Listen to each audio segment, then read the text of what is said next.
Hi everyone, Assalamu alaikum. Good morning. Welcome to another video of Tasty Bites. তো আজকে tasty byte সিরিজে আমরা বানাচ্ছি হচ্ছে মিল্ক ফ্রেঞ্চ টোস্ট। অনেস্টলি বলতে গেলে এক্স্যাক্ট নামটা হয়তো বা আমি জানি না, বাট এটার রেসিপি আমি পিন্টারেস্টে দেখছিলাম, মানে এমনি 2-3টা ভিডিও দেখে আমার মাথায় এই আইডিয়াটা আসছে। তো ভাবলাম যে চলো আজকে সবার জন্য ব্রেকফাস্টে এটাই বানানো যাক। তো আমি এখানে হচ্ছে বড় একটা ব্রেড নিছি স্কোয়ার শেপে, তোমরা চাইলে ট্রায়াঙ্গেল শেপের যে ব্রেডগুলো আছে সেটাও নিতে পারো।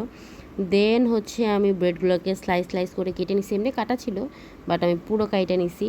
দেন হচ্ছে একটা প্লেটে 2টা ডিম অ্যান্ড হচ্ছে একটু হালকা লবণ দিয়ে খুব ভালোভাবে ফেটে নিছি। অ্যান্ড আমি যে কোনো সময় কাজ করতে করতে ঠাকুমা ঝুড়ি বা সেডি দেখতে বা গোপাল ভাত দেখতে খুব পছন্দ করি, যেমন তোমরা দেখতেছো আমি দেখতেছি। তো যাই হোক, দেন সেটার মধ্যে আমি হচ্ছে দুধ দিলাম, একটু করে মিক্স করতে হবে অ্যান্ড খুব ভালোভাবে মিক্স করতে হবে। অ্যান্ড একটু হালকা মিষ্টির জন্য আমি চিনি দিছি, তোমরা চাইলে সেটা অ্যাভয়েড করতে পারো, আমি দিতাম না আর আমি খাইও নাই বিকজ আমি ওই দিন রোজা ছিলাম। বাট আমি দিছি হচ্ছে সবাই খাইতে পছন্দ করে এই জন্য। দেন একটা করে ব্রেড ওটার মধ্যে দিয়ে হালকা একটু প্যানে বাটার দিয়ে সবগুলো এটাকে ভালোভাবে টোস্ট করে নিব। তোমরা চাইলে এখানে বাটার ইউজ করতে পারো, বাট আমার কাছে বাটার ছিল না, বাটারটা হলে ভালো হয়, বাট তেলটাও ইউজ করতে পারো, সেটাতে কোনো প্রবলেম নেই।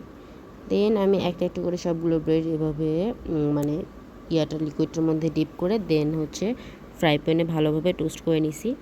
অ্যান্ড ফর এক্সট্রা টেস্ট আমি এটার মধ্যে হচ্ছে স্প্রেড করছি হচ্ছে কনডেন্সড মিল্ক। তোমরা চাইলে অন্য যে কোনো মানে হার্শি বা চকলেট সিরাপ যে কোনো কিছু স্প্রেড করে নিতে পারো, খুব মজা লাগবে খাইতে। তো আই হোপ আজকের রেসিপিটা তোমাদের ভালো লাগছে। এরকম রেসিপির জন্য আমার পেজটা ফলো করো। আল্লাহ হাফেজ।